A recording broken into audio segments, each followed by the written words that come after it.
Si tu es blessé, que tu fais de la force athlétique, de la musculation ou n'importe quel autre sport, tu dois sûrement te poser plein de questions. Donc forcément, qu'est-ce qui m'arrive? Est-ce que je peux continuer à m'entraîner même si j'ai mal ou que je suis blessé? Comment est-ce que je peux adapter mon entraînement pour continuer à m'entraîner blessé? Est-ce que ça va être dangereux ou pas? Est-ce que je peux tolérer de la douleur pendant mon entraînement ou pas?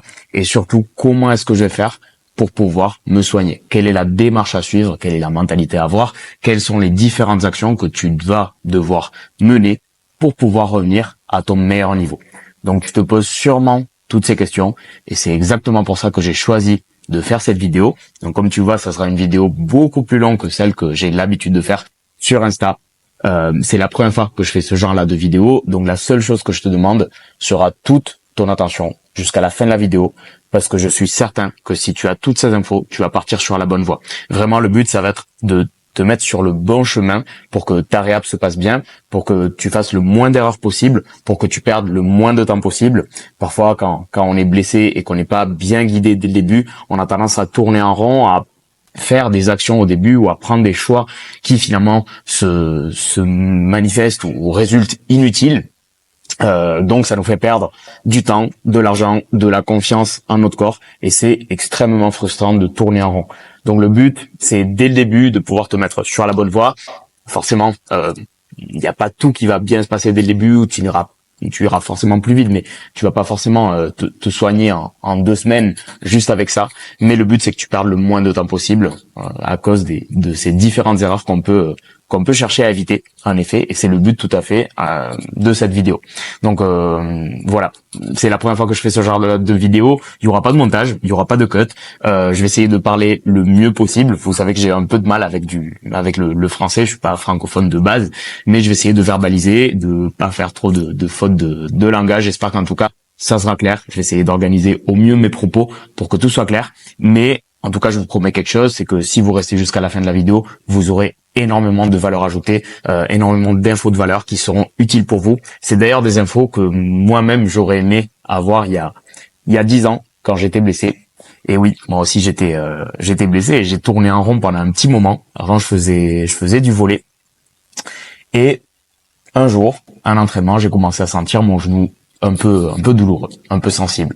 Donc bon, j'ai fini mon entraînement et 3 jours après, il y avait un autre training et cette fois-ci, ça m'a arrêté. J'avais une douleur, là je sais ce que c'était une tendinopathie rotulienne, donc je sais ce que c'était, mais à l'époque, forcément, j'étais pas kiné, j'avais 17 ans et je suis allé voir un médecin, kiné, etc. Et donc leur conseil, ça a été forcément d'arrêter le sport pendant 1-2 semaines, voir comment ça allait et reprendre. Donc j'ai arrêté pendant 1-2 semaines et surprise, j'ai repris et ça n'allait toujours pas. D'ailleurs, ça allait encore moins bien qu'avant. C'est-à-dire que la douleur m'arrêtait encore plus tôt dans mon entraînement. Donc j'ai commencé à faire des séances de kiné où j'ai eu un peu de massage, du froid, du chaud. Je me rappelle même plus de ce que c'était tout à fait, mais c'était ce genre-là d'intervention. En tout cas, il n'y a pas eu de conseils particuliers, d'exercices pour remettre en charge mon tendon. Il y a eu peu d'intention de comprendre vraiment ce qui m'arrivait. Donc forcément, ça, je le voyais pas. Ce qui fait que ma douleur a duré facilement 2 ans sans trouver de solution à ça. Donc voilà. Et au bout de 1 an et demi, non, même, j'ai dû m'y mettre avant. Au bout de 6-8 mois, j'ai commencé vraiment à me poser des questions sur pourquoi il y avait ça qui m'arrivait. Au début, je pensais que c'était juste parce que j'étais en surpoids à l'époque. Donc j'essayais de perdre du poids. J'ai perdu du poids. Ça allait mieux, mais ça n'allait toujours pas.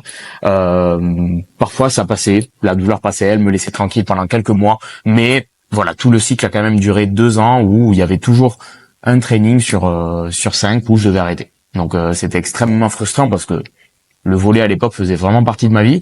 Je pense que je m'entraînais, je devais faire 10 heures semaine. C'était très important pour moi, même socialement. J'avais pas mal de potes dans l'équipe et c'était extrêmement frustrant de devoir arrêter les matchs. Pourquoi je vous explique ça? Parce que quand j'ai commencé à m'intéresser à ce qui m'arrivait, à me poser des questions sur comment j'allais pouvoir me guérir, j'ai commencé à faire des recherches. Donc forcément, à l'époque, il y avait beaucoup moins d'infos sur Internet que maintenant. Maintenant, on a extrêmement de chance si on sait bien choisir les infos qu'on consomme. Et même si je savais pas très bien ce qui m'arrivait, je savais pas si c'était une tendinopathie ou qu'est-ce que c'était. À l'époque, j'avais zéro connaissance sur ça, hein, forcément. Je me suis dit, j'essayais de renforcer mon genou. Ça peut pas être une mauvaise idée. Et précisément, j'ai le souvenir à l'époque d'avant les trainings, on faisait les trainings à l'époque au gymnase du lycée. Et donc il y avait plein de matos de PS, etc. Je me rappelle avant mes trainings de volley faire des pistol squats surélevés sur les poutres de gymnastique. Et ouais, je me rappelle à l'époque je connaissais pas, mais j'ai des souvenirs de faire de l'iso, de faire du travail en tempo, un pistol squat. Je savais pas pourquoi je faisais, mais juste j'essayais et je me rendais compte qu'en fait ça me faisait du bien.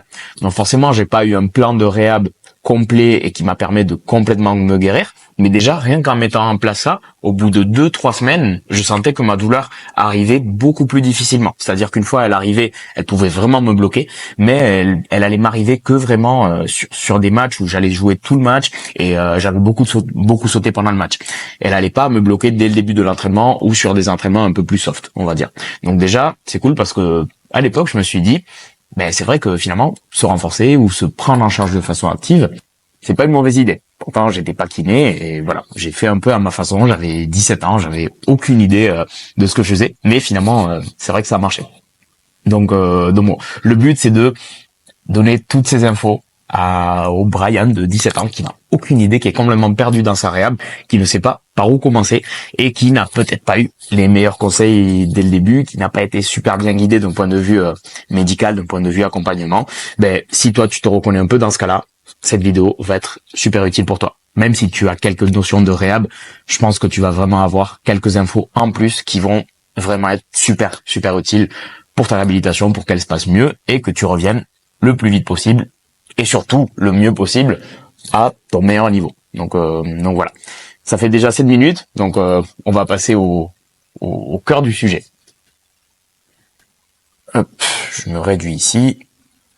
Donc vous voyez, on va suivre un petit plan sur les différents aspects.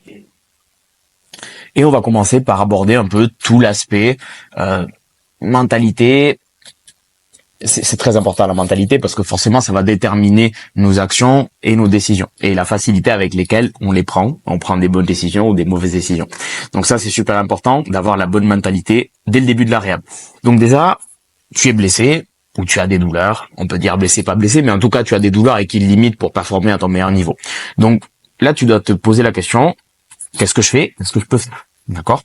Donc déjà, la base, ça va être de faire un peu le point sur les mouvements qui te font mal, qui te font pas mal, sur ce que tu peux faire normalement, sur ce que tu peux pas du tout faire. Quand tu fais un mouvement qui te fait mal, qu'est-ce que ça implique chez toi? Est-ce que tu as juste une douleur pendant? Est-ce que ça va t'impacter sur l'entraînement d'après? Donc, il va falloir faire un point déjà, même si tu n'as pas beaucoup de connaissances médicales, sur tout ça. Ça, c'est des questions que tout le monde peut se poser et auxquelles tout le monde peut répondre, parce qu'il suffit en fait de tester. Donc déjà, il va falloir identifier ce que je suis pas capable de faire du tout. Donc ce que je suis pas capable de faire, le mouvement classiquement qui te fait mal, imaginons que tu as mal au genou pendant que tu fais des squats. Je suis pas capable de le faire, je suis capable de faire du squat lourd, mais est-ce que je suis capable de le faire régresser et que ça se passe bien? Par exemple, comment est-ce qu'on va pouvoir créer de la régression? En diminuant déjà l'intensité, la charge, peut-être que tu es capable de continuer à entraîner le mouvement sur des charges plus légères et peut-être que tu es capable d'encaisser un bon volume. Donc pourquoi pas revoir ta stratégie pendant quelques blocs, le temps que tu fasses ta réhab, et bien sûr il va y avoir du travail complémentaire à ça pour pouvoir soigner ton genou, mais déjà tu vas pas devoir arrêter complètement l'entraînement pour avoir une évolution positive pendant ta réhab. Au contraire, peut-être que je peux encaisser très bien un squat lourd, mais après, dès que je rajoute un peu de volume, ça se passe pas très bien. Donc, il va falloir jouer avec tous ces paramètres et voir que, ouais, même si j'ai mal sur mes squats, peut-être que je peux mettre un peu moins de stress au niveau de mes genoux, sans devoir changer toute ma façon d'entraîner et pouvoir mieux encaisser mes entraînements. Donc ça, sûrement, c'est des questions que tu t'es déjà posées ou que tu as déjà vu si tu as un coach avec ton coach. Mais si c'est pas le cas, pour moi, c'est essentiel de se poser ces questions. Pareil sur l'amplitude. Est-ce que c'est un mouvement ou un mouvement qui provoque une douleur que en fin d'amplitude? Pourquoi pas réduire l'amplitude sur un des squats de la semaine ou sur quelques séries de la semaine pour essayer de moins s'exposer à cette douleur et surtout moins relancer cette douleur de training en training. D'accord? C'est pas si grave, on le verra tout à l'heure, d'avoir un peu mal pendant, mais il faut pas que cette douleur empire ta douleur, on va dire. Sinon, si c'est pas possible de créer de la régression et vraiment tu es incapable de pratiquer un mouvement, donc on va devoir forcément le supprimer sur une courte période de temps. Donc le but c'est de le supprimer le moins longtemps possible. Ça va être de reprendre le plus vite possible, même si c'est avec une très basse intensité, très bas volume et petite amplitude. Mais peut-être qu'on va devoir le supprimer. Et si on le supprime, peut-être qu'il y a quand même certaines choses du mouvement à conserver. Peut-être que je peux continuer à m'entraîner en fait sur un pattern similaire. On verra tout à l'heure l'exemple, hein. Mais par exemple pour des pratiquants qui ont mal au dos sur du squat, parfois le Zercher squat est très bien toléré. Donc ce n'est pas du back squat forcément, c'est pas du squat qui se rapproche d'un squat de compétition, mais on entraîne quand même ce pattern de flexion-extension de genoux, flexion-extension de hanche, maintien au niveau du tronc. Donc il y a des qualités qu'on va continuer à entretenir, même si ça va pas être les mêmes charges, même si ça va pas être à 100% le même pattern. Mais c'est déjà ça de prix. Plus je conserve de facteurs de training ou de choses qui se rapprochaient à mon training d'avant, moins je m'éloigne et donc moins j'ai de retour à faire vers la normalité, on va dire. Donc ça va être quelque chose d'intéressant. Si je suis incapable de faire du Zercher squat ou même des mouvements sur un pattern similaire, en essayant de varier la façon de charger, on va dire, est-ce que je peux quand même continuer à entraîner les muscles qui travaillent sur ce mouvement de façon isolée? Peut-être que je le tolère mieux. Peut-être que je peux continuer à faire, je sais pas, du leg extension. Peut-être que je peux continuer à faire, défendre, ça reste un pattern similaire, même si ça s'éloigne un peu, c'est un peu moins spécifique. Mais peut-être que je peux continuer à entraîner en isolation, mes fessiers, mes ischios, etc. C'est déjà ça de prix, d'accord? C'est toujours mieux que de ne rien faire et être au repos absolu, d'accord?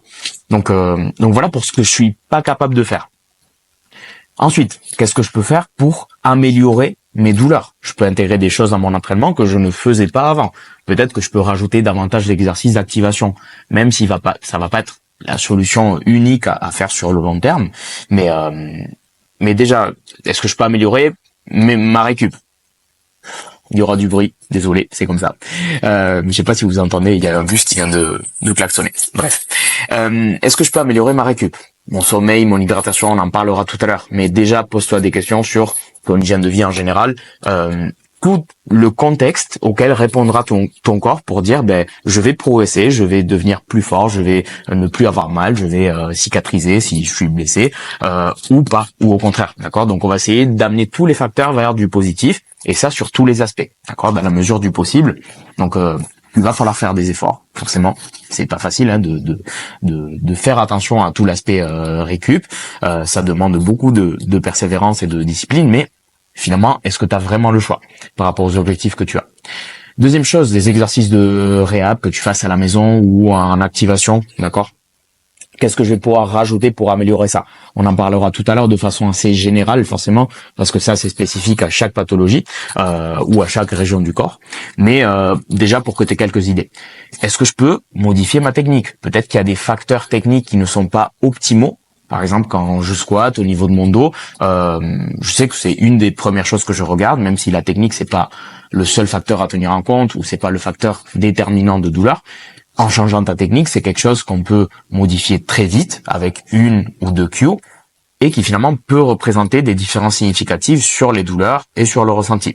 Donc, qu'est-ce que je peux améliorer? Il y a ces trois facteurs-là que j'identifie. Forcément, il y a plus de choses, mais ça, disons, c'est les trois facteurs que je dirais principaux à ce niveau-là. Et qu'est-ce que je peux faire sans problème?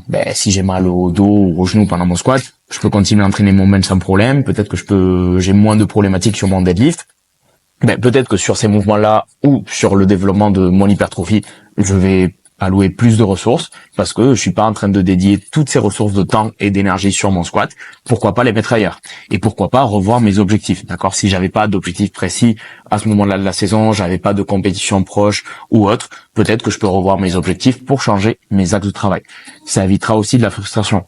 Ça ne veut pas dire que dès qu'on a une douleur, on doit complètement revoir ses objectifs, surtout s'il y a quelque chose de très clair en tête, s'il y a une compétition très importante que vous avez dans 2-3 mois, peut-être que vous n'allez pas revoir complètement vos objectifs, mais s'il n'y a pas de compétition en vue ou autre, ou que la compétition n'était pas si importante pour vous et que ça peut attendre, peut-être que vous allez plutôt mettre le focus sur bien vous soigner et continuer à développer d'autres aspects qui, sur le long terme, feront de vous des meilleurs athlètes et vous n'allez pas regretter de développer d'autres choses et de laisser ça un peu de côté, d'accord? Ou au moins changer votre façon de travailler sur ça.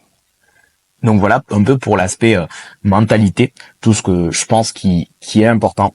Donc on va passer un peu sur ma vision quand on est blessé. On va parler un peu du pourquoi on est blessé, pourquoi on a mal, d'accord, la vision qu'il peut y avoir, parce que c'est vrai qu'il y a beaucoup de fausses informations qui circulent. Là, si vous consommez un peu de contenu, surtout du contenu rapide sur Insta, c'est soit il y en a qui disent ouais, tu as mal parce que tu arrondis le dos, point, ou parce que ta technique est dégueulasse, ou parce que tu manques de mobilité. En réalité, ils ont pas raison, mais ils ont raison. C'est-à-dire qu'il faut juste avoir une vision un peu plus complète et avoir une vue d'ensemble sur l'ensemble de problématiques qui peuvent contribuer à, comment dire, c'est comme si chaque problématique était un vote.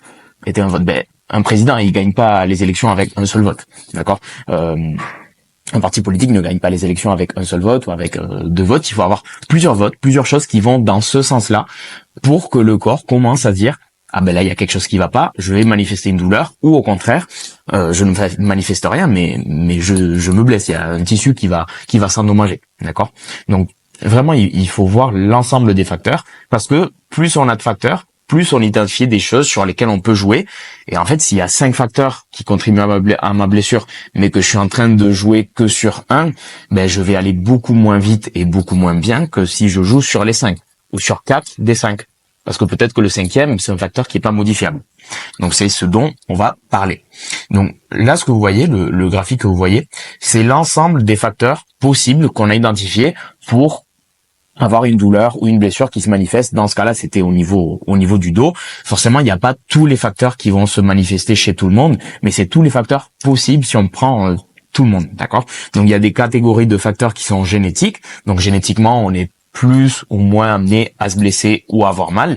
Il y a des facteurs culturels par rapport à l'éducation qu'on a eue avec la douleur. Si toujours depuis que je suis petit, dès que j'avais mal, on a eu une attitude super de protection, de surprotection sur moi, forcément dès que j'ai un peu mal, je vais de suite paniquer. Alors que si je me suis fait mal et au bout de quelques jours, je me suis rendu compte tout seul qu'en fait ça allait spontanément, mon attitude face à la douleur ne va pas être la même. Du coup, les choix et les actions que je vais mener ne vont pas être les mêmes. Mes peurs ne vont pas être les mêmes, d'accord?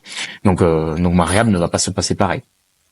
Il y a des facteurs forcément structurels, biomécaniques, par rapport à notre morphologie, par rapport à la forme de nos articulations, d'accord, qui risquent de mettre plus ou moins en contrainte cela.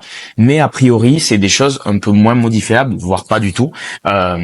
Donc tous ces facteurs-là, génétique, biomécanique, etc., enfin morphologie, c'est des choses un peu moins modifiables, donc ou pas du tout. Donc on va pas se concentrer dessus. Nous, on va se concentrer sur ce qui est modifiable, sur les facteurs par exemple qui mettent en stress mon corps, par exemple ma charge d'entraînement. Ça, c'est quelque chose qu'on peut modifier. On en a parlé tout à l'heure. Le volume, l'intensité, c'est des choses que je peux modifier. Revoir ma façon de m'entraîner pour voir s'il y a des formats que je tolère un peu mieux, d'accord?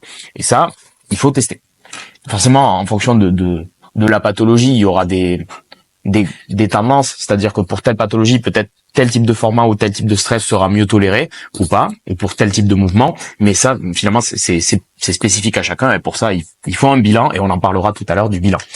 De notre côté, il y a les facteurs aussi propres à mes capacités, d'accord, à ma mobilité, à ma capacité à appliquer de la force avec tel ou tel groupe musculaire. C'est des facteurs aussi qui contribuent au fait que j'ai plus ou moins mal, d'accord? C'est pas les seuls facteurs. Je vais pas avoir mal parce que je suis raide ou pas mobile, mais c'est le facteur que, d'accord, peut-être j'ai pas des capacités de mobilité très élevées, mais que en plus, si je suis en train d'amener mon corps dans une amplitude dans laquelle je peux pas contrôler, que je répète le mouvement plein de fois dans la journée, avec beaucoup de charge, avec en plus de la vitesse ou de l'élan, vous voyez, il y a des facteurs qui se rajoutent. Il n'y a pas que le facteur mobilité qui joue, mais en améliorant ma mobilité, peut-être que je vais pouvoir mieux tolérer le reste, d'accord? Ça se trouve, ta problématique, c'est pas une problématique qui va bien répondre à la mobilité. Et pour toi, c'est d'autres facteurs qu'il va falloir travailler, d'accord? Donc, retenez que il y a plein de facteurs et le but, c'est un peu de faire le point sur qu'est-ce que je peux améliorer, qu'est-ce que je pense qui peut déclencher la douleur chez moi, ou qu'est-ce que je pense qui a un lien avec ma blessure. Et à partir de là, de dire, ça, je peux le modifier, oui, non, comment est-ce que je peux le modifier? Quel type d'exercice ou quel type de travail je vais faire pour pouvoir le modifier? Ou sur l'entraînement, quel type de format je peux tester ou implémenter dans mon entraînement, d'accord? Ou dans ma récup, il y a aussi des facteurs de récup. Le sommeil, le stress, la fatigue, on en parlera tout à l'heure, c'est méga important. Retenez que du coup, c'est l'image, soit vous avez l'image des élections, des votes que j'ai dit tout à l'heure, soit vous avez l'image du verre. On va dire que le verre, le récipient en soi, c'est la quantité de contraintes que moi je peux encaisser, que mon corps peut encaisser. Donc, dans ce verre, je peux le remplir de 33 centilitres, par exemple. Il n'y a pas un seul facteur qui va remplir le verre, d'accord? Ce verre, il va pas être rempli. Bien sûr, une fois le verre déborde, c'est là où je commence à avoir mal, d'accord? Je ne peux plus encaisser. Donc, soit je vais avoir mal, soit je vais me blesser, ou je vais avoir un tissu qui sera endommagé, dans le pire des cas possibles. Enfin, pire, pas toujours, mais disons qu'on peut aller jusqu'à là. Et forcément, le but, moi, dans la réhab, ça va être de voir qu'est-ce qui remplit mon verre, vider le verre, et si possible, construire un verre plus grand, d'accord, qui puisse plus encaisser. C'est le but, c'est qu'on devienne plus résilient, plus antifragile, qu'on puisse plus solide, plus fort, tout ce que vous voulez, mais qu'on puisse encaisser plus de contraintes sans avoir le verre qui déborde, d'accord? Et en fait, le verre, je peux le remplir de plein de choses. Je peux le remplir, peut-être qu'il sera déjà pré-rempli de facteurs génétiques. Chez certains, il sera déjà rempli à la moitié ou à un tiers, et ils auront beaucoup moins de capacité à encaisser après, d'accord? Même s'ils ont un gros verre. Donc il y aura les facteurs génétiques. Si en plus je le remplis avec le fait que j'ai jamais travaillé ma mobilité, en plus j'ai pas des capacités de dingue et en vrai il me le faudrait. Honnêtement, il me le faudrait par rapport à ce que je demande à mon corps et par rapport à mes capacités. Il faudrait que je rajoute un peu plus de travail, pas forcément de l'étirement, mais de travail en amplitude un peu plus importante pour me familiariser avec ces amplitudes. Et je l'ai jamais fait. Mon verre il sera un peu plus très rempli. En plus de ça, je suis sur une période un peu compliqué au travail, ça se passe pas très bien, un peu plus stressé, du coup je dors un peu moins bien la nuit, on remplit un peu plus le verre avec un autre liquide, avec un autre type de stress. Ça c'est aussi du stress, c'est aussi des contraintes, d'accord?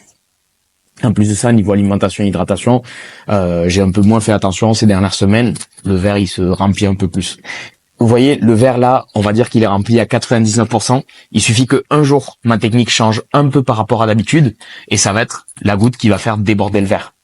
Pourtant, est-ce que je peux mettre que la technique en cause de ça? Est-ce que je peux vraiment dire la technique, c'est le coupable ou non? C'est juste la goutte qui a fait déborder le verre, mais il y avait plein de facteurs avant. Peut-être que si j'avais été plus résilient dans le développement de mes capacités, j'aurais encaissé cet aspect technique qui a été un peu un peu plus variable, ce jour-là. Peut-être que je l'aurais encaissé, d'accord? Donc toujours se poser la question sur qu'est-ce qui remplit mon verre, et dans ce qui remplit, qu'est-ce que je peux vider, qu'est-ce que je peux pas vider. Donc c'est les facteurs génétiques, les facteurs biomécaniques. Par exemple, si on a trouvé quelque chose chez vous sur une radio, on a trouvé que vous avez un léger degré de scoliose. Vous n'avez pas mal au dos depuis que vous êtes dans votre adolescence. C'est peut-être pas la scoliose qui est en train de causer votre douleur, d'accord? Est-ce que c'est quelque chose qu'on ne va pas du tout tenir en compte pendant la réhab? Non, forcément, on va en tenir en compte. Mais c'est un facteur qui est moins modifiable. Donc, on va pouvoir moins jouer dessus, ou c'est pas parce qu'il va être toujours présent peut-être à la fin de la réhab, et ça va très bien se passer niveau douleur et niveau performance. Vous allez tout à fait pouvoir performer avec. Donc, distinguer facteurs modifiables, facteurs non modifiables. Et dedans, lesquels je peux modifier facilement avec des actions toutes simples ou des actions peu coûteuses, et lesquelles vont être un peu plus dures à modifier. Donc toujours prioriser ce qui est facilement modifiable et qui va vachement contribuer à mon amélioration. Donc forcément, des choses qui sont simples à mettre en place, c'est de réduire les contraintes, comme on a vu tout à l'heure, sur les mouvements qui sont douloureux. Donc ça va nous permettre de vider le verre, mais forcément c'est une solution qui est sur le court terme. Moi je veux revenir sur la charge d'entraînement que j'avais avant, sur le niveau d'entraînement que je pouvais encaisser, que je pouvais tolérer. Donc forcément je veux vider le verre, mais après je veux construire un verre qui soit plus grand, qui permette de encaisser ce demi-litre ou alors qu'avant j'avais une capacité de 33 centilitres. Donc voilà, le but c'est de construire un plus grand verre, et le repos absolu, forcément vous vous en doutez, ne vous permettra pas de construire un plus grand verre. Ça permettra juste de vider le verre, et même si vous faites du repos absolu pendant très longtemps, ça se trouve, il vous aidera même pas à vider le verre parce que il vous faut d'autres types de sollicitations pour avoir moins mal. Et surtout que si vous reposez pendant longtemps, votre verre il deviendra plus petit. Donc à la reprise de l'entraînement, vous vous entraînerez moins dur qu'avant et ça se passera encore moins bien qu'avant. D'accord? Donc il y a toujours des choses à faire. Le repos absolu, vraiment, je ne comprends pas. Forcément, il y a des cadres très spécifiques dans lesquels ça peut être intéressant, mais j'en vois pas beaucoup, honnêtement. Et il y a toujours des choses à travailler. Si je me suis cassé la jambe, ben je peux faire du vélo à bras, je peux travailler mon haut du corps, je peux travailler l'autre jambe. Il y a toujours des choses à faire et qui vont contribuer au fait que ma récupération se passe plus vite et mieux. D'accord? Et même niveau mental, niveau frustration, j'en aurai toujours moins que si je suis allongé au lit toute la journée. Les solutions à ça, je bois un peu d'eau.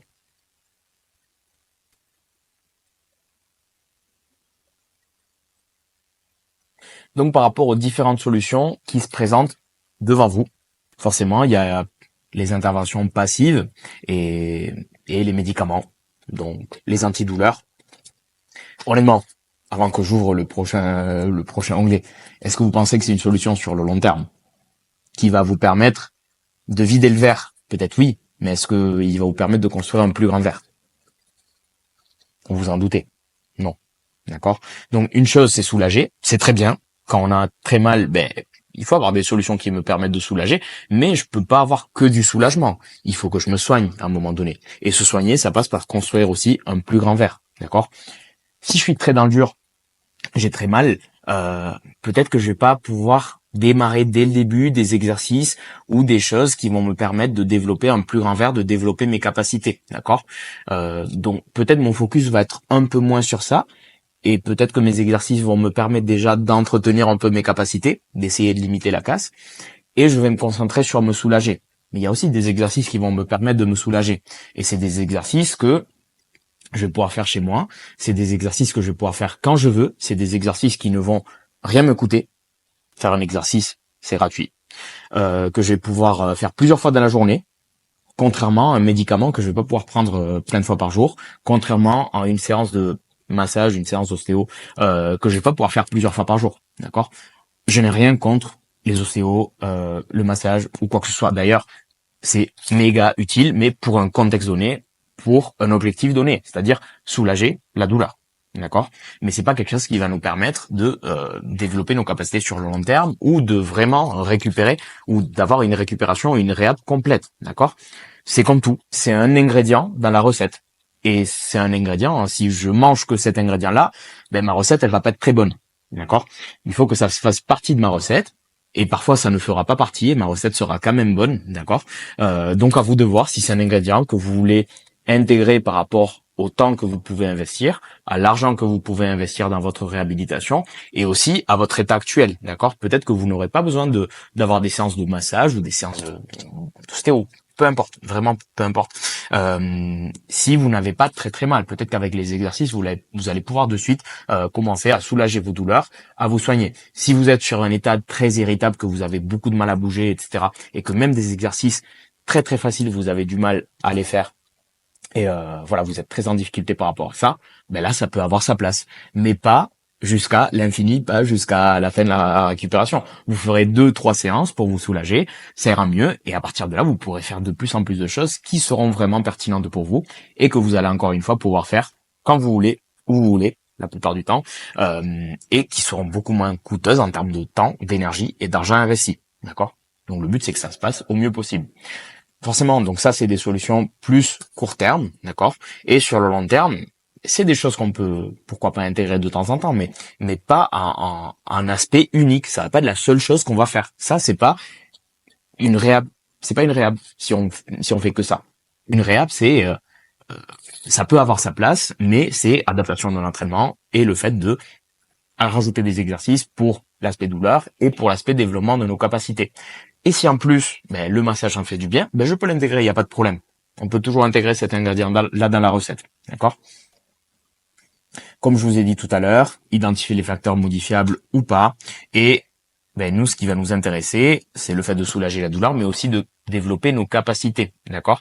Nos capacités dans nos structures, Si j'ai une lésion musculaire, il va falloir que j'améliore ma structure musculaire et mes capacités pour qu'elles soient plus résistantes, bien sûr. Une fois, je vais lui réimposer le même stress et mes capacités fonctionnelles, d'accord? Donc là, par exemple, si on a vu qu'en termes de facteurs dans ma blessure, il y avait l'aspect mobilité qui jouait et c'était quelque chose à développer, ben je vais pouvoir développer la mobilité. Il y aura d'autres choses à travailler, forcément. Mais peut-être que le travail de mobilité aura une bonne place dans mon travail de réhab, d'accord? Et ce n'est pas juste, ok, ben je travaille la mobilité, je suis moins raide, donc j'ai moins mal. C'est pas si simple que ça, d'accord? Mais j'aurai quand même ce travail de mobilité qui va m'aider. Ça peut être du travail de force, d'un groupe musculaire spécifique. Pendant les exercices, donc pour les exercices forcément, on va faire des mouvements qui peut-être vont déclencher quelques douleurs ici et là. Donc il va falloir respecter certaines règles parce que un même exercice peut empirer ou améliorer mon état en fonction de quand est-ce que je le fais. C'est-à-dire, est-ce que je le fais en début de réhabilitation, ben peut-être qu'il va être trop intense. Et si je le fais en fin de réhab, ben ça va être quelque chose d'adapté, d'accord? Parce qu'au début, peut-être il va m'entraîner trop de douleur par rapport à ce que je suis capable de faire. Donc on va déterminer quelques règles à respecter pour les exercices que vous allez faire et que tout le monde peut respecter. C'est des règles générales forcément. Après, en fonction de chacun, ça peut s'adapter. Mais pendant l'exercice, déjà, que ce soit l'exercice dans l'entraînement ou l'exercice de réhab, on va essayer de se limiter à 3 sur 10 de douleur, d'accord? Si on devait donner une note à la douleur, 0, c'est pas du tout de douleur, 10, c'est la pire douleur que vous pouvez imaginer, d'accord? On va essayer de se limiter à 3 sur 10 en termes de douleur. Ça peut être 3, ça peut être 4. Et ça peut être variable. J'ai déjà fait un réel au sujet l'autre jour. Si par exemple, quand vous avez mal lors d'un exercice, vous avez mal que pendant et ça ne vous provoque pas de douleur après, et en fait, bon, ça vous fait mal, mais franchement, ça vous pouvez le tolérer, et que la douleur n'empire pas la douleur, retenez cette phrase, mais pourquoi pas augmenter à 4, 5 sur 10 en termes de douleur. Si par contre vous sentez que dès que vous avez un peu mal, après pendant la journée, vous allez en chier, essayez de faire les exercices en termes d'intensité, en termes d'amplitude, de façon à ce que ce soit douloureux à 0, voire 1 sur 10, d'accord? Donc on peut jouer un peu sur ce seuil-là. Donc ça doit être une sensation de gêne, et si vous avez du mal à mettre un peu la note à voir à quoi ressemble un 3 sur 10, imaginez que vous sortez courir et que vous avez un petit caillou dans votre chaussure. Il faudrait que la sensation s'apparente au fait de j'ai un caillou dans ma chaussure, mais je peux finir ma course, je peux finir mes 5 kilomètres, je peux continuer à courir sans problème. Je pourrais continuer à courir 2, 3, 5 kilomètres, parce que vous êtes capable de courir, sans devoir enlever le caillou de ma chaussure. Ça veut dire que ça va me gêner, c'est chiant, c'est toujours un peu perturbant, mais je suis pas obligé de m'arrêter, enlever le caillou de ma chaussure parce que ça me fait trop mal. Là, ça s'apparenterait à ça. Voilà, j'aurais envie de donner ça comme comparaison. C'est approximatif, mais ça va vous permettre d'avoir un ordre d'idée. Une fois on a fini l'exercice, entre les exercices, il faut pas qu'il y ait d'augmentation de la douleur. D'accord? Si j'ai mal à 3 sur 10 pendant l'exercice et que j'ai mal à 4 sur 10, plus je répète, et même sur les temps de repos, j'ai mal à 4, 5 sur 10, c'est peut-être que j'y suis allé de façon trop intense ou que l'exercice n'est pas adapté. D'accord? En tout cas, le mode de le réaliser n'était pas adapté. Il faut même que ça diminue sur les temps de repos, dans la minute qui passe. Il faudrait que, si j'ai eu mal à 3 sur 10, la douleur descende à 1, 2, et si possible, 0. D'accord? Dans l'idéal, forcément. Et que, le lendemain, au réveil, votre douleur ne soit pas plus élevée qu'avant d'avoir fait l'exercice. C'est-à-dire, je commence ma réhab aujourd'hui, on est jeudi. Il faut pas que ma douleur de demain, aujourd'hui c'est mon premier jour de réhab, on va dire, il faut pas que ma douleur de demain au réveil soit plus importante que celle de aujourd'hui au réveil ou pendant la journée au repos, d'accord? Il faut pas en tout cas que ça augmente de plus en plus. Forcément, il y a des fois où ça va augmenter, mais le but c'est d'être assez conservateur sur les exercices pour que ça augmente le moins possible et que ça diminue le plus vite possible. Et en fait, ça va me servir d'info. C'est-à-dire que si aujourd'hui, suite à ma séance d'aujourd'hui, ma douleur se voit augmenter demain, la fois d'après, je vais adapter ce que j'ai fait aujourd'hui, je vais en faire un peu moins, de façon un peu moins intense. Je vais identifier l'exercice qui n'allait pas, ou le fait que ce soit sur une amplitude trop importante qui n'allait pas, et ça va me permettre d'adapter. D'accord? C'est pas parce que j'ai fait une séance où j'ai empiré un peu mes symptômes que c'est bon, c'est terminé et j'ai empiré ma condition. Non, ça doit nous servir d'info. pour adapter la charge d'entraînement. On enchaîne bien avec le point. Donc, le but, ça va être d'adapter la charge d'entraînement, les exercices de réhab, tout ce qu'on fait à l'entraînement pour retrouver des niveaux de douleur tolérables. Un niveau de douleur tolérable pour l'entraînement, c'est ça, c'est du 2-3 sur 10. Alors, en fait, si on travaille sur ce seuil-là de douleur, il y a vraiment aucun problème, aucun risque, et je ne vais vraiment pas empirer mes douleurs, d'accord? C'est-à-dire que je suis en train de en faire plus sans que ma douleur s'empire. Donc ça, c'est quelque chose de positif. Je suis en train de mettre plus de stress sur mon corps et son alarme, la douleur, n'est pas en train de se réveiller encore plus. Donc ça, c'est une tendance positive. D'accord. Donc le but c'est de trouver ce seuil de douleur là, ces règles là de la douleur, de les respecter au plus possible. Et une fois j'arrive à les respecter pendant 1-2 semaines, ben ça veut dire que cette étape là, ce niveau là est validé. Je peux incrémenter. Donc je vais faire une petite incrémentation pour tester et voir si ça va toujours. Et en fait on incrémente comme ça, petit à petit, toujours en essayant de se rapprocher du respect de ces règles là de la douleur. Donc quels sont les axes de travail qu'on va développer? Forcément, comme j'ai dit tout à l'heure, il y avait tous les aspects structurels qu'on allait chercher à travailler, mais aussi les aspects fonctionnels. Donc pour les aspects fonctionnels, vous allez pouvoir travailler votre mobilité, votre force, votre contrôle moteur. Donc par rapport à la mobilité, c'est l'amplitude dans laquelle vous allez pouvoir amener une articulation, toujours en étant capable de contrôler cette amplitude, que vous devez être capable d'appliquer de la force et de ne pas subir cette amplitude. D'accord? Donc, il va falloir avoir un travail de mobilité active. Vous avez d'autres vidéos sur la chaîne sur la mobilité. Donc, je vous invite à les regarder après. Sinon, je pourrais aussi faire un guide sur la mobilité aussi complet comme celui-là, si ce genre-là de format vous plaît. Vous allez pouvoir travailler le groupe musculaire, je sais pas, au niveau de l'épaule, vous allez pouvoir travailler votre arrière d'épaule s'il y a des problématiques à ce niveau-là. Vous allez pouvoir travailler votre capacité à appliquer de la force avec votre quad de façon progressive si vous avez mal au tendon rotulien, sous des modalités qui soient bien tolérées par le genou. Vous allez pouvoir travailler votre contrôle moteur, c'est-à-dire notre façon de bouger dans l'espace, comment je contrôle mon genou, mon épaule, d'accord? Donc c'est des qualités qui sont reliées et forcément quand vous travaillez la mobilité, la force, vous travaillez l'un, l'autre et le contrôle moteur, d'accord? Donc c'est un peu les qualités qu'on va chercher à développer. J'insiste pas trop sur ça parce que c'est pathologie dépendant et c'est personne dépendant, mais retenez que c'est les 3 principales qualités qu'on va chercher à développer, surtout dans les sports de force. On va être moins sur une composante de puissance, de vitesse, qu'on peut chercher à développer sur d'autres sports. D'accord, donc c'est un peu les 3 principales caractéristiques qu'on va développer dans les sports de force.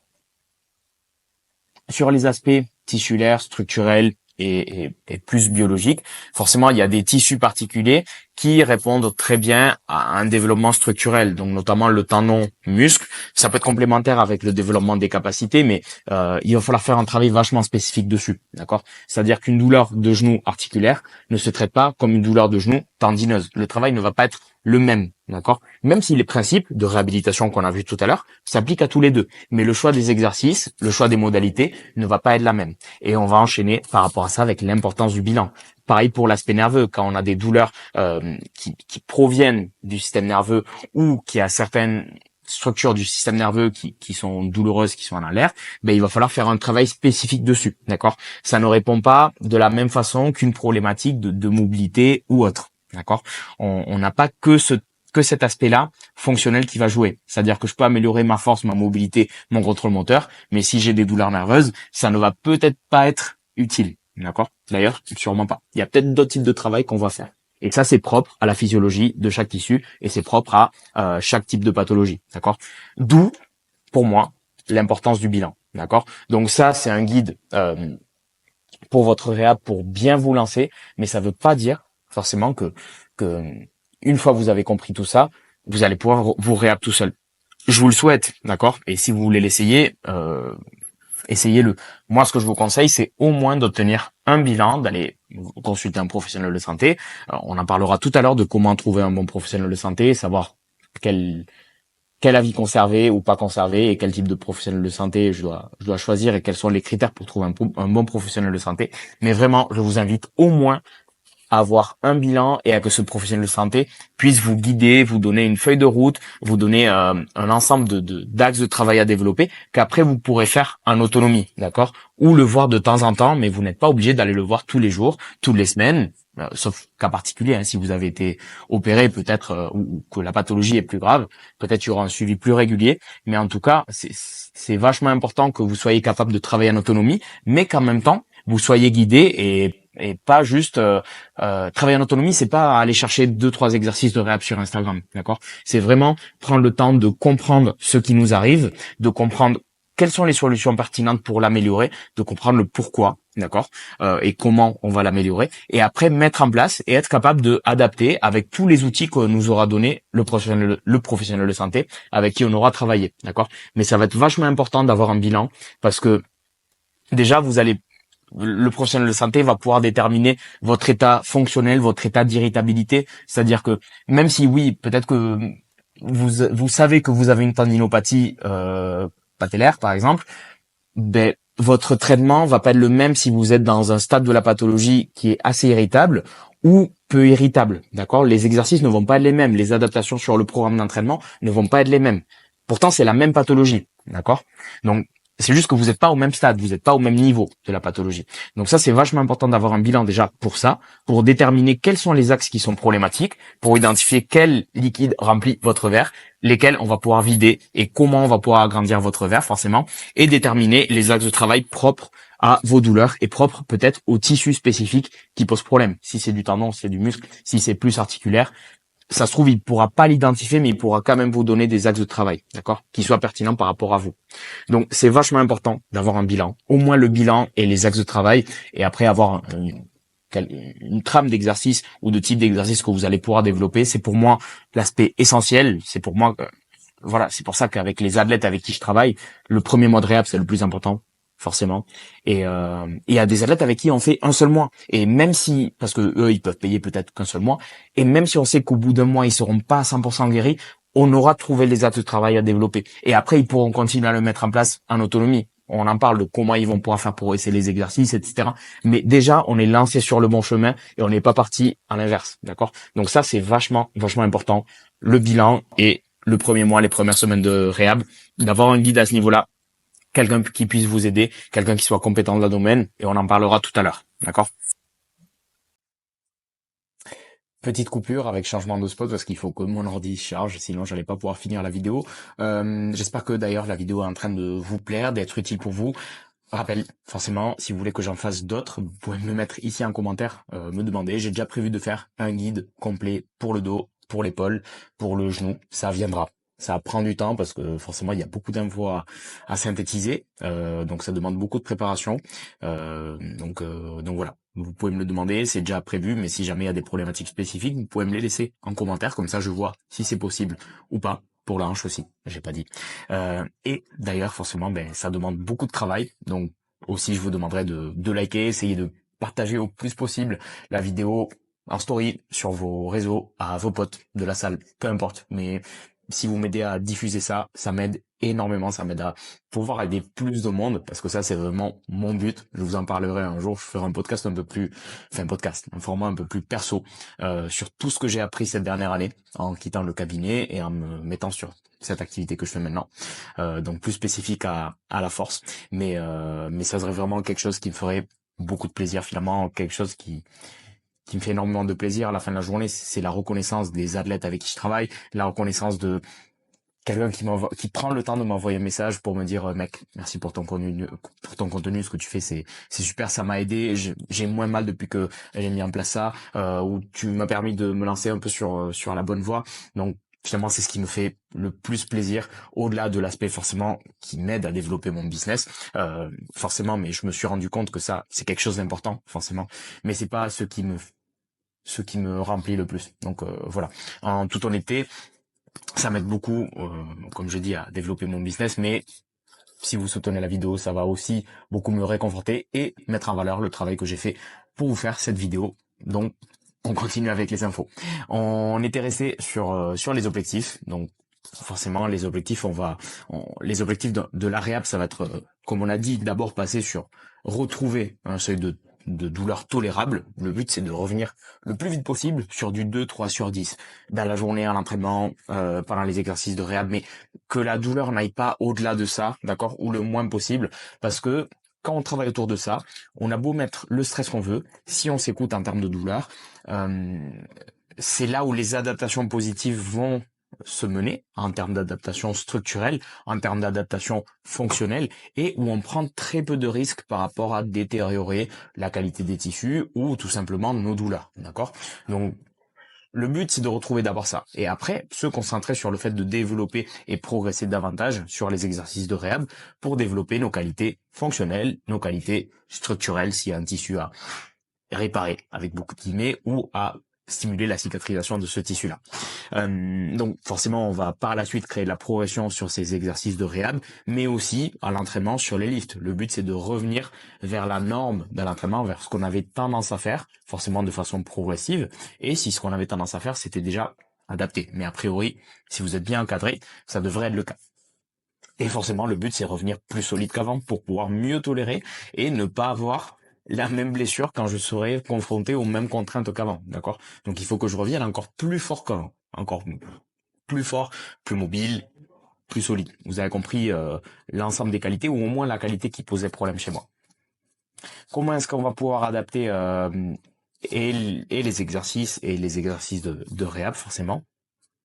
Comme on a dit, intensité, amplitude, volume, c'est les premières choses que j'irai regarder. Si possible, il faudrait que j'inverse. Si possible, l'intensité et le volume avant de réduire l'amplitude sur les lifts ou sur un exercice de réhab, d'accord? Mais aussi, il va y avoir des variations que je vais pouvoir mettre en place pour mes lifts.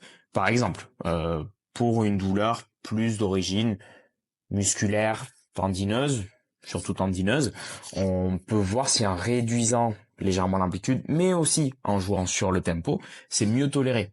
C'est souvent le cas, d'accord, que ce soit mieux toléré, plus on réduit le tempo, moins on a de rebond, et plus on a un mouvement fluide et soutenu, mieux c'est soutenu par le tendon, et mieux ça va contribuer à sa cicatrisation ou au développement de nos qualités dans un premier temps. Et après, on aura le temps de revenir petit à petit sur des tempos un peu plus normaux, et voire même d'intégrer du travail un peu plus d'explosivité, j'ai envie de dire. D'accord? Parce que c'est important aussi de travailler l'ensemble des qualités d'un tendon et pas que l'iso et le tempo là.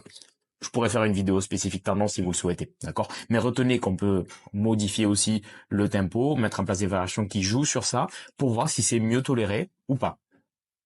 Ça se trouve, ça va être mieux toléré de faire du touch and go pour le bench. C'est à essayer, c'est quelque chose à essayer, d'accord? Tant qu'il n'y a pas de bilan et qu'on ne sait pas les problématiques qui posent problème, la seule chose qu'on peut faire, c'est essayer, et on part un peu à l'aveugle, mais déjà, avec ces infos-là, vous partez un peu mieux à l'aveugle. C'est pour ça que je vous conseille vachement de faire un bilan, parce que ça va vous donner plein d'infos, ça va vous mettre sur le chemin qu'il faut suivre pour vous. On peut charger aussi différemment le pattern, comme on a parlé tout à l'heure. Donc voilà le fameux air chair squat dont on parlait tout à l'heure. C'est quelque chose qui est bien toléré. Par exemple, pour des pratiquants qui ont mal au dos sur le squat, pas chez tout le monde, mais il y a pas mal de pratiquants chez qui je mets en place ça, et en effet c'est mieux toléré. On permet d'avoir une neutralité atteinte plus facile au niveau du dos, et ça facilite vachement la descente. Donc pour des problématiques de hanche, de bas du dos, c'est quelque chose à essayer. Ça reste du squat, un peu moins spécifique, mais ça peut être intéressant pour conserver le pattern. Si on peut éviter de mettre en place ça et on peut garder le squat, on va pas mettre en place ça pour le mettre, parce que vous l'avez vu sur la vidéo, parce que je veux montrer que j'ai des connaissances et que je vais adapter des choses. Non. On essaie d'avoir une approche, comment dire, j'ai vu le terme l'autre jour, écologique, c'est Fred qui en parle, mais ouais, c'est quelque chose qu'on met en place déjà. En soi, c'est mettre les mots sur les termes, mais c'est très bien. Donc ouais, c'est essayer de modifier le moins de choses possible sur l'entraînement en ayant le plus de résultats possible. Je vais essayer de mettre en place le moins de choses possible, parce que nos entraînements sont déjà très longs, et en plus on a besoin de, comment dire, de pas trop s'éloigner de ce qu'on fait sur la prog pour progresser, même s'il y a toujours un peu de marge. Les principes pour progresser en power, c'est relativement les mêmes. Une fois on a trouvé l'ensemble des formats ou le type d'entraînement qui fonctionne chez vous, ben il y a aucun intérêt à complètement vous sortir de ça pendant une période prolongée. Donc si on peut ne pas le modifier, on essaiera de le garder. Si par contre on voit qu'on ne peut pas conserver les mêmes choses, ben on pourra s'en éloigner pour après revenir progressivement vers ça. Et on va toujours chercher à traquer la douleur, d'accord? Pas forcément pour voilà, au-delà de l'aspect des niveaux de douleur, de savoir si ce que je fais c'est adapté ou pas, c'est aussi pour voir si je suis en train de progresser, d'accord? Parce que peut-être que ma douleur sur le squat lourd, c'est la même, mais sur d'autres mouvements de la vie quotidienne, sur d'autres mouvements marqueurs, c'est-à-dire imaginons que j'avais mal à chaque fois que je descendais les escaliers. Si sur ça, ça s'est amélioré, c'est un mouvement marqueur pour moi, ben ça veut dire qu'il y a de l'amélioration. Mais c'est pas une amélioration suffisante pour se transférer sur le squat lourd, qui est beaucoup plus contraignant, d'accord? Donc toujours savoir identifier des marqueurs ou traquer sur des mouvements à plus faible contrainte, à plus haute contrainte, et pour voir si peut-être ceux de faible contrainte répondent bien, ben ça veut dire que si je persiste dans ces axes-là de travail et que je les fais progresser, ben ça va finir par se transférer sur du squat lourd, d'accord? Mais déjà, je sais que je suis en train de suivre le bon chemin, il y a déjà de l'amélioration, je suis peut-être capable d'appliquer plus de force sur les exos de réhab, j'ai peut-être progressé sur les exos de réhab qui avant me posaient problème, mais c'est déjà bon signe, et c'est juste une question de temps et de persévérer pour que ça s'applique complètement sur les mouvements plus spécifiques, donc les mouvements à l'entraînement et surtout sur du lourd, d'accord? C'est juste que il faut continuer à persister sur ça, mais on est déjà lancé sur le bon chemin. C'est déjà très bon signe. D'accord? Donc, on va toujours chercher à traquer la douleur, aussi pour ça.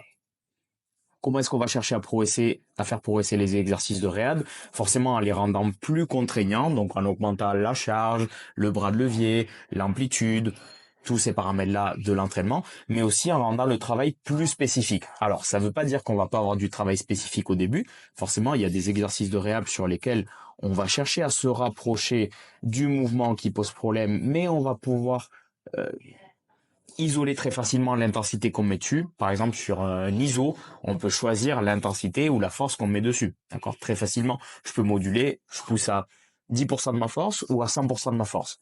C'est des choses sur lesquelles je peux jouer. D'accord? Et ça reste quelque chose de spécifique. Si je le fais à la même amplitude que mon mouvement de compétition ou l'amplitude qui pose problème. Mais peut-être qu'au début de la réhab, je vais avoir plus un travail d'isolation un peu plus spécifique à la douleur, à la fonction ou à la structure. Et en fin de réhab, je vais avoir quelque chose de beaucoup plus spécifique au mouvement de compétition, à reproduire vraiment les contraintes qui s'apparentent. Donc, je vais quand même en avoir de cet aspect-là spécifique au début de la réhab, mais il y aura moins d'importance ou moins de contraintes dessus. Ça sera très léger ou ça sera sur une amplitude beaucoup plus réduite parce qu'on sait que c'est ce qui pose problème en même temps. Donc on peut pas beaucoup forcer dessus au début.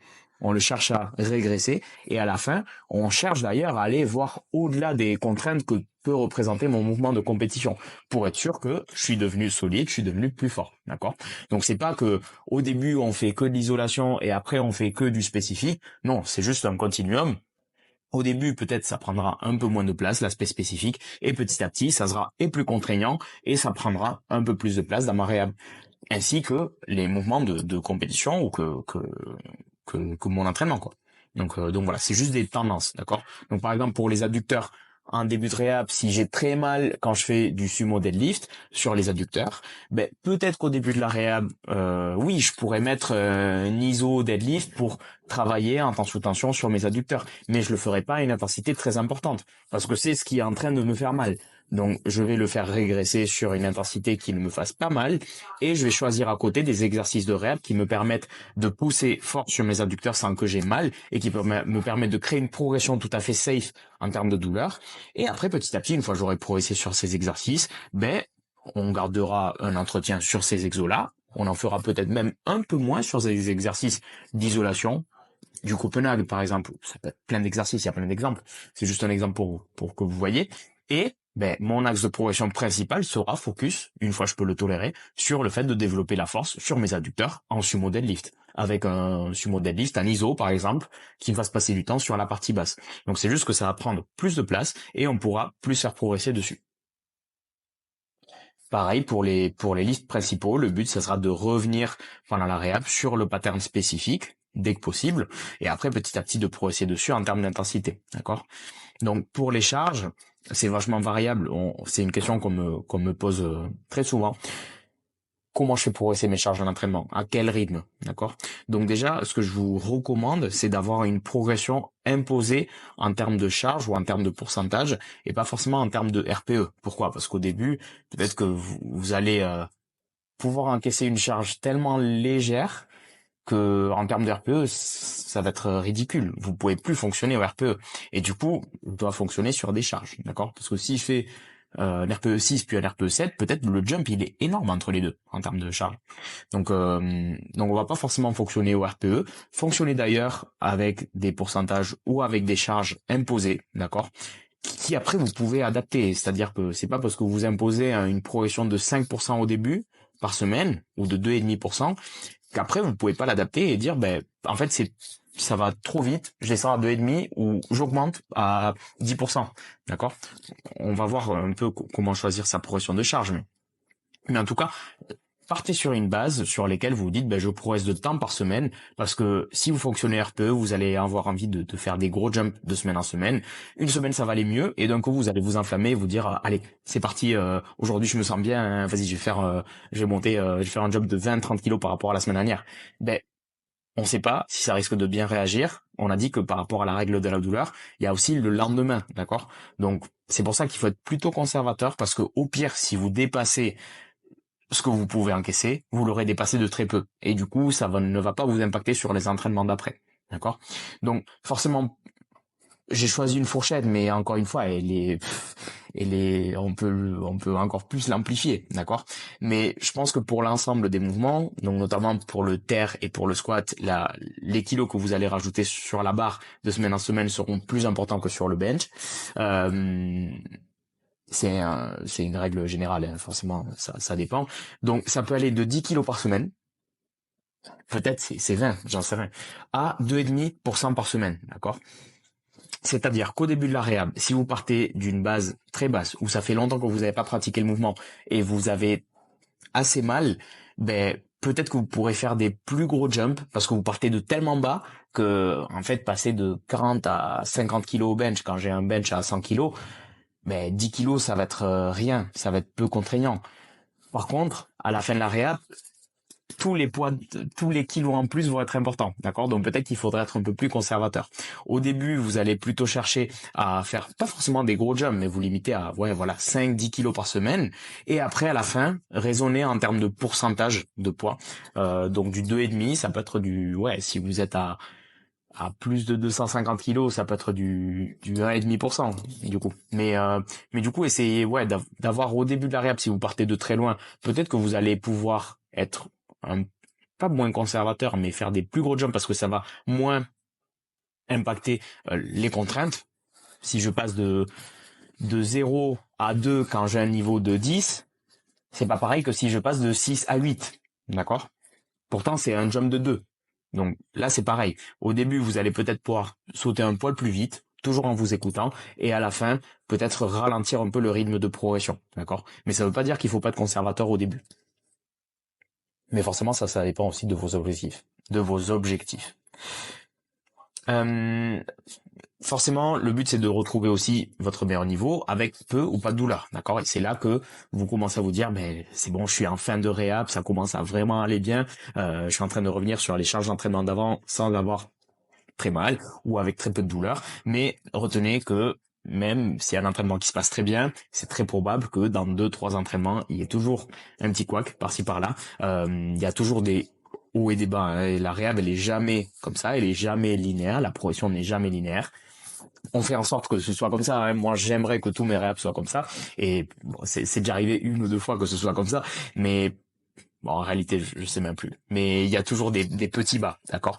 Le plus important, c'est que la pente soit dans l'ensemble, quand on regarde une vue d'ensemble, sur l'ensemble des semaines, sur l'ensemble des paramètres aussi, pas seulement la douleur, mais ce que vous êtes capable de faire à l'entraînement, que l'ensemble, la moyenne, si on devait faire une moyenne de tout, ce soit positif, d'accord? C'est-à-dire que si j'ai un bas une semaine, mais que je regarde l'échelle des 3 derniers mois, ben en fait sur les 3 derniers mois, cette semaine c'est un bas, mais sur les 3 derniers mois j'ai quand même une progression positive, d'accord. Et ce jusqu'à la fin de la réhab, il peut y avoir des bas, d'accord. Donc au début c'est beaucoup plus variable, à la fin un peu moins. Mais sachez que il faut pas se décourager quand on est sur une période un peu plus de down. Essayez de regarder il y a 2 mois où est-ce que vous en étiez, il y a 3 mois où est-ce que vous en étiez en termes de douleur, en termes de ce que vous faisiez à l'entraînement, en termes de ce que vous faisiez en réhab, en termes de comment vous avez vécu votre douleur, les réponses que vous avez, elles sont pas les mêmes, elles sont peut-être pas les mêmes. En tout cas, je suis sûr que vous avez avancé d'une façon ou une autre, donc ça va être quelque chose de positif, d'accord? Donc c'est vachement important d'être un peu sur cette lancée-là. Donc on a déjà vu un peu comment se passer la réhab. Maintenant, on va voir d'autres facteurs clés qui vont vraiment être super super importants pour la réhab, mais ils sortent un peu moins ils sortent un peu plus pardon du cadre de l'entraînement ou de la réhab en soi. Donc d'autres facteurs clés vachement importants à tenir en compte, est forcément tout l'aspect alimentation, hydratation, super important, d'accord. En termes de macronutriments, de micronutriments, même en termes de compléments, ça peut être intéressant pour finir de potentialiser ou avoir mettre tous les facteurs de côté sur votre réhab. C'est vraiment le but, c'est de mettre le maximum de facteurs de côté. Donc la base, ça reste alimentation de base, sommeil, hydratation et charge d'entraînement adaptée, plus ou moins exercice de réhab, d'accord. Ça c'est la base. Mais forcément, on peut toujours chercher à optimiser, surtout en fonction de la pathologie, d'accord. Pour tout ce qui est tendinopathie, par exemple, ou lésions musculaires, ça va être vachement important de ne pas avoir de déficience en termes de vitamine C, en termes de cuivre, d'accord. Donc de ce côté-là, faire attention, d'accord, et vous complémenter à ce niveau-là. Ça peut toujours être intéressant pour votre santé de vous complémenter, voilà, magnésium, multivitamines, ça peut être bien. Les oméga 3, ça peut être intéressant. Je dirais que de l'aspect santé, c'est les trois compléments qui sortent le plus. Je suis pas expert en diète. Si je me trompe et il y a des diètes, vous me le laissez en commentaire. Ça peut m'intéresser d'avoir vos avis. Mais voilà, d'accord. Collagène pour tout ce qui est tendinopathie, ça va être un plus, d'accord. Ça va pas être game changer. Il y a des gens qui répondent très bien à ça. Il y a des gens que non. Au niveau des études, il y a assez de divergences, d'accord. Mais je pense que voilà, c'est un peu comme la whey pour la prise de muscle. Si vous vous entraînez bien et qu'en plus vous rajoutez un petit apport supplémentaire au niveau protéique, vous allez toujours avoir un plus si l'apport de protéines n'est pas suffisant pendant la journée. Ben ça peut être un plus. Mais si vous ne vous entraînez pas bien et que vous avez une hygiène de vie dégueulasse, ben vous avez beau rajouter du collagène, de la whey, tout ce que vous voulez, ça va pas faire grand-chose, d'accord. D'abord les bases et être irréprochable sur les bases. En termes d'hydratation, pareil, je pense que ça tout le monde sait à peu près ce qu'il faut boire, mais essayez de boire plus d'un litre et demi, voire deux, voire plus en été, d'accord. Et à l'entraînement, ben rajouter des électrolytes même si vous transpirez peu, en vrai, rajouter des électrolytes, c'est très bien. Sommeil, pareil, quelques guidelines en général, mais je pense que tout le monde sait ce que c'est une bonne hygiène de sommeil, ou tout le monde en a à peu près conscience. Donc essayez de suivre au maximum le rythme de sommeil, être régulier et vous rapprocher des fourchettes de sommeil de la lumière naturelle. C'est-à-dire que si vous dormez 8 heures, ben ça va pas être pareil si vous dormez les 8 heures je sais pas, de 10 heures du matin à 18 heures de l'après-midi, que si vous dormez vos 8 heures la nuit, d'accord. Donc essayez d'aller vous coucher quand le soleil commence à se coucher et vous réveiller quand le soleil commence à se réveiller, d'accord, à peu près. Ensuite, toujours par rapport au sommeil, réduire l'exposition aux lumières bleues avant d'aller dormir. Donc 1 heure, voire plus si vous pouvez. C'est toujours compliqué avec le téléphone. Essayez de ne pas aller manger avant d'aller dormir, juste avant. Donc voilà, quelques petits tips pour améliorer votre qualité de sommeil. Et en termes de quantité, essayez minimum 7h30, 8 heures par jour. D'accord. Encore une fois, il y a pas, je développe pas beaucoup sur ça, sinon ça se rallonge à l'infini. Mais il y a énormément de données sur Internet. Vous pouvez trouver énormément de vidéos spécialisées au sujet. Et je vous invite d'ailleurs à vous renseigner parce que au-delà de votre blessure, ça va améliorer votre santé générale. D'accord. Sachez que tous ces facteurs-là, ainsi que le stress, la fatigue, votre contexte émotionnel, vont avoir une influence sur votre réhab, d'accord, sur votre seuil de douleur et sur votre expérience douloureuse. C'est-à-dire que si je schématise avec un exemple, là, c'est méga simplifié, mais quelqu'un qui est bien, qui est pas trop stressé, pas trop fatigué, qui a un bon sommeil, pour un même stress, pour une même blessure, pour un même stress, peut-être il aura mal à 1/2 sur 10, et la même personne pour la même blessure qui a le même état tissulaire, on regarde son tendon, il est pareil, il est au même stade de la pathologie, on va dire, et qui ne s'hydrate pas bien, ne dort pas bien, qui en plus de ça, ça va pas très bien au travail, ça allait pas très bien au travail aujourd'hui, qui est stressé, etc.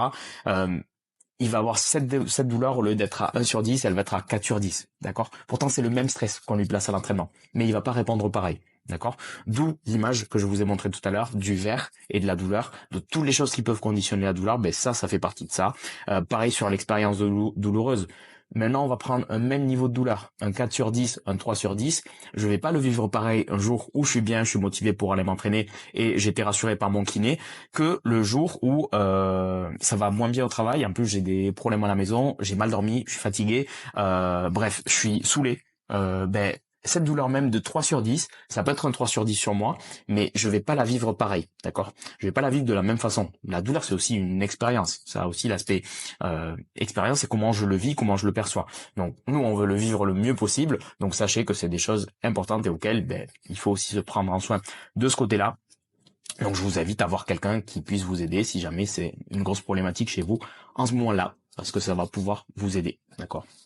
Donc, allez voir un professionnel si c'est le cas. Après la réhab, forcément, quand tout va bien, il faut pas arrêter.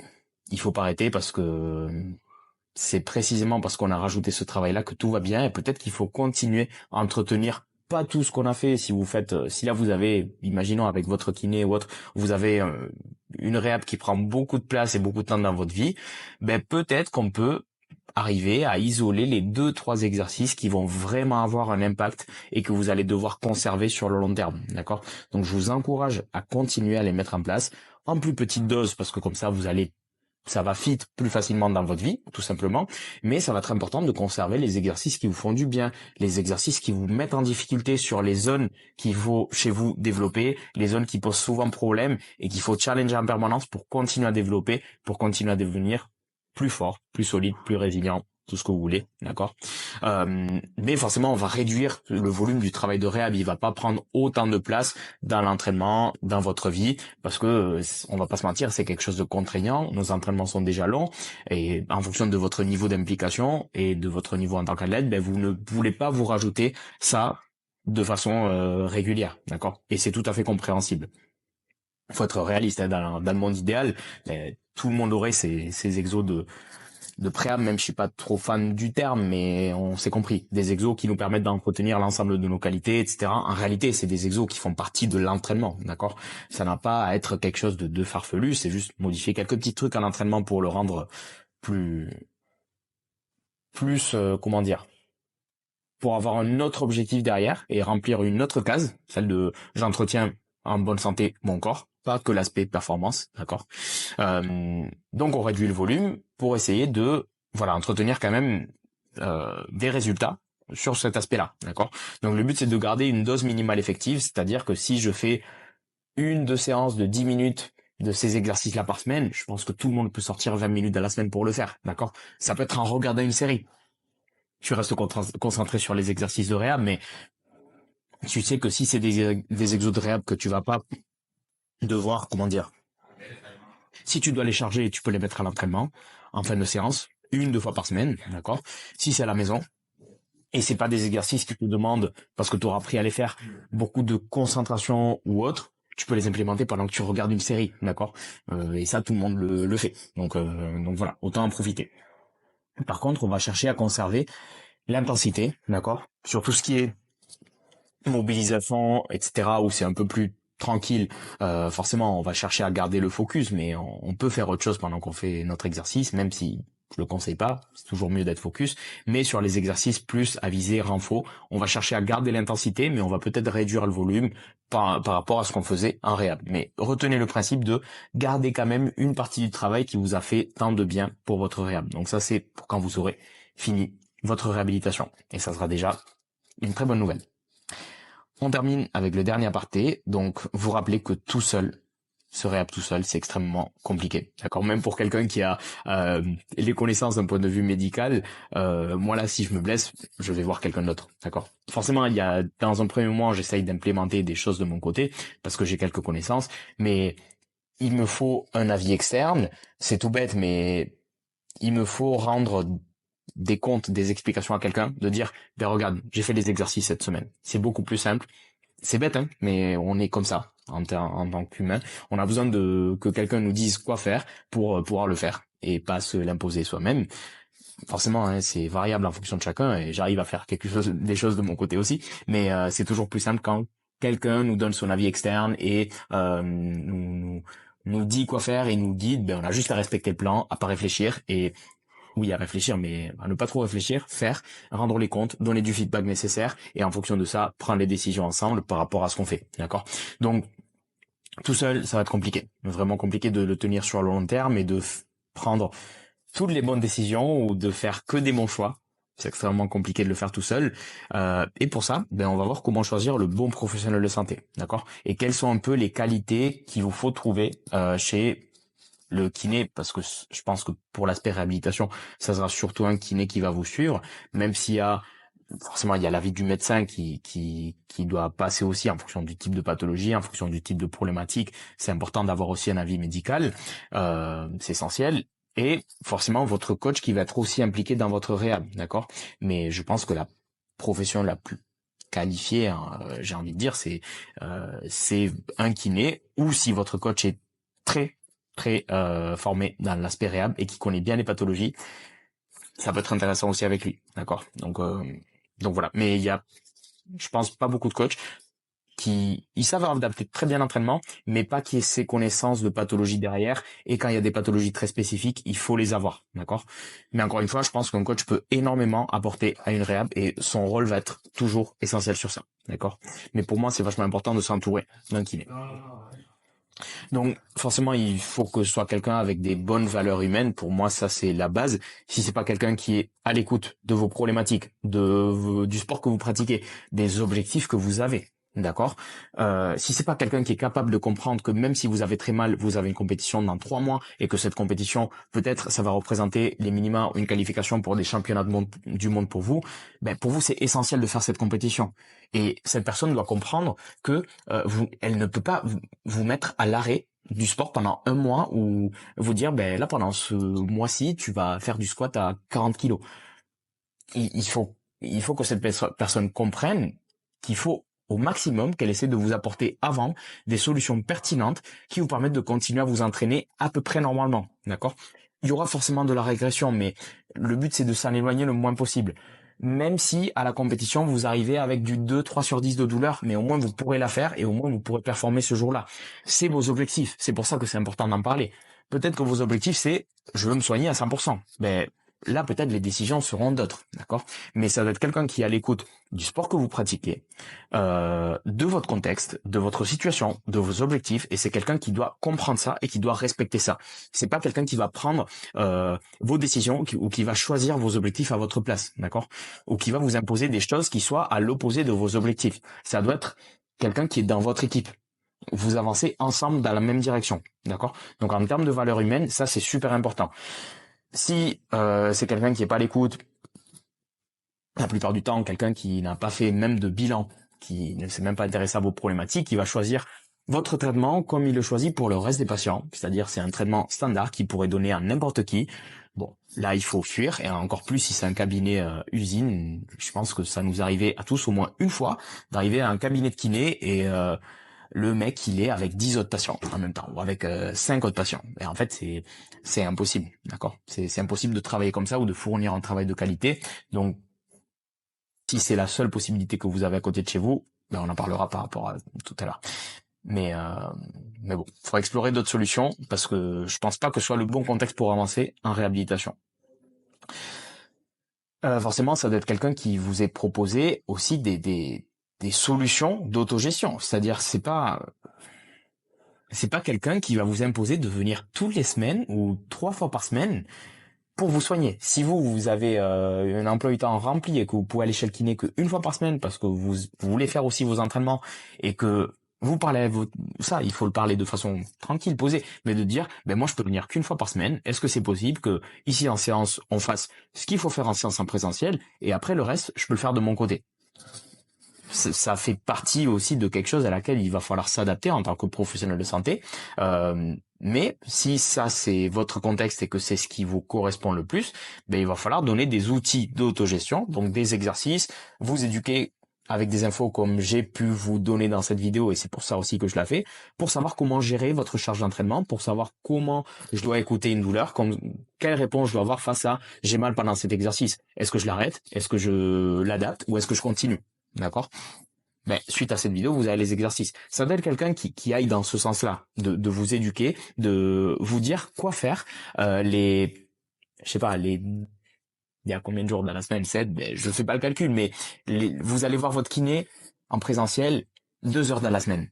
Il faut qu'il vous dise le reste de la semaine, le reste d'heures, qu'est-ce que vous pouvez faire? Parce que vous n'allez pas devoir attendre à la semaine prochaine ou 3-4 jours pour demander à votre kiné, ah l'autre jour j'ai eu mal, qu'est-ce que je devais faire en fait?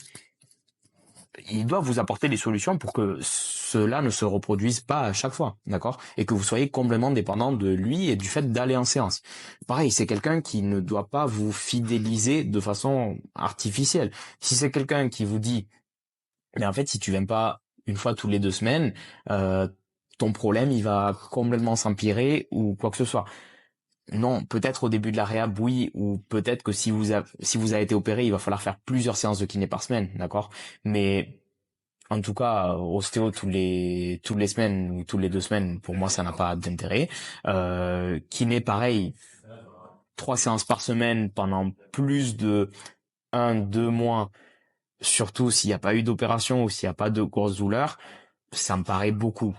Si vous avez envie de le faire et que vous avez le temps et que vous entendez très bien avec votre kiné et que vous avez envie de passer 3 séances par semaine au cabinet, allez-y, ça n'aura pas de problème. Mais en tout cas, ça doit pas être quelque chose que la personne doit vous imposer. Et surtout, si vous préférez aller vous entraîner, faire vos exercices de réhab à l'entraînement plutôt que chez le kiné. Ça se comprend, d'accord? Mais ça doit être quelqu'un qui ne doit pas vous fidéliser juste parce que il lui faut des clients et il lui faut remplir le cabinet, donc il faut que vous veniez avec lui, d'accord? Donc bon, essayez de faire attention aussi à ça. Et forcément, en termes de compétences plus spécifiques, au mieux, c'est quelqu'un qui doit comprendre votre sport ou qui doit au moins faire en sorte d'essayer de comprendre votre sport et quelles contraintes ça représente pour votre corps, d'accord? Parce qu'on peut pas traiter pareil une tendinopathie patellaire pour quelqu'un qui fait du foot versus quelqu'un qui fait de la force. Les principes du traitement seront les mêmes, mais l'activité n'est pas la même, les contraintes ne sont pas les mêmes, et donc le traitement ne va pas se dérouler pareil. D'accord? Donc ça vraiment c'est quelqu'un qui doit s'intéresser à la force. Si c'est quelqu'un qui pratique de la force, c'est top. Même si parfois il y a des gens qui pratiquent de la force et qui comprennent pas à 100% ce que représente la force pour le corps. Mais ça va être quelqu'un qui s'intéresse au moins à quel type de contraintes il y a dans ce sport, quel type de mouvement vous pratiquez, qu'est-ce qui se passe dans votre corps. Donc si c'est quelqu'un qui pratique pas, c'est quelqu'un qui doit vous demander. D'accord? S'il ne vous demande pas, c'est qu'il n'est pas intéressé et que du coup il cherche même pas à comprendre. D'accord? Donc c'est vachement important de bosser avec quelqu'un qui comprenne les demandes que représente la force pour votre corps, parce que c'est pas pareil que les autres sports, tout simplement. Et donc le type de pathologie qu'il y a déjà de base et le type de traitement qu'on va amener ne va pas être le même que pour un autre sport. D'accord? Donc soyez avec quelqu'un qui est curieux, qui est intéressé par votre cas, qui va être vraiment à l'écoute, qui va vous poser des questions, qui va vraiment s'intéresser à trouver votre problématique. Ça veut pas dire qu'il va avoir tout correctement, tout bien dès le début et que tout va aller parfaitement dès le début. Mais ça va être quelqu'un qui, voilà, si ça va pas bien, quelqu'un qui se remette en question, qui essaye d'autres choses, qui vraiment soit proactif dans le traitement et pas juste qui se dise, bon ben moi j'ai choisi de faire ça entraînement et on va faire ça. Et en fait, si ça ne va pas, ben moi je vais continuer à faire ça jusqu'au moment où tu te dises, ben je vais peut-être changer de kiné. Ben il aura peut-être gagné 10 séances dans sa poche. Donc voilà. C'est vachement important, d'accord, d'avoir quelqu'un qui ait et ses valeurs humaines et ses compétences spécifiques. Donc, je vous le souhaite, si vous avez quelqu'un proche de chez vous qui répond à toutes ces cases-là, vous pouvez travailler avec lui, je vous encourage à travailler avec lui et ça va très bien se passer. Malheureusement, ça ne va pas être le cas de tout le monde et il y a des gens déjà qui sont peut-être en campagne et qui ont du mal à accéder à un kiné ou à un kiné du sport, et peut-être même en ville, vous n'avez pas un kiné du sport qui répondent à ces cases-là, d'accord? Donc ça, c'est mes valeurs. Honnêtement, c'est mes valeurs. Ça, c'est des trucs qui sont non négociables chez moi. Et j'ai l'avantage de bosser à distance. Donc forcément, ça nous enlève des choses qu'on ne peut pas faire. Mais je considère que ce qu'on gagne en bossant à distance, si vous faites de la force et si vous cherchez avec quelqu'un avec ces valeurs-là, ben ça vous les gagnez. Et ça, ce gain, il est irremplaçable. Et on peut pas le remplacer par le fait de toucher ou pas toucher un muscle. Je suis désolé, mais c'est la réalité. Ça, ces valeurs seront beaucoup plus importantes toujours que le fait de toucher ou pas toucher ou avoir telle palpation ou tel test clinique en présentiel. Donc, si vous n'avez pas l'avantage d'avoir quelqu'un qui réponde à ces cases-là en présentiel, l'alternative du distanciel existe. En plus, l'avantage, c'est que vous allez pouvoir faire les séances quand vous voulez, où vous voulez, et que vous allez pouvoir communiquer avec moi tous les jours pour me faire des retours et qu'on puisse s'adapter en permanence. Donc, si jamais vous n'avez pas la chance de voir quelqu'un en présentiel qui remplisse toutes ces cases-là et que, donc, du coup, vous souhaitez peut-être travailler avec moi, je vous encourage à m'envoyer un message pour qu'on en parle tranquillement. Je vous explique comment ça se passe, quels sont les tarifs, etc. Donc voilà, c'est juste un petit moment pour vous encourager à travailler avec moi, tout simplement parce que je crois en ce que je fais, je crois en ce que Maxime fait. Donc Maxime, c'est mon collaborateur. On a des très bons résultats avec les athlètes avec qui on travaille.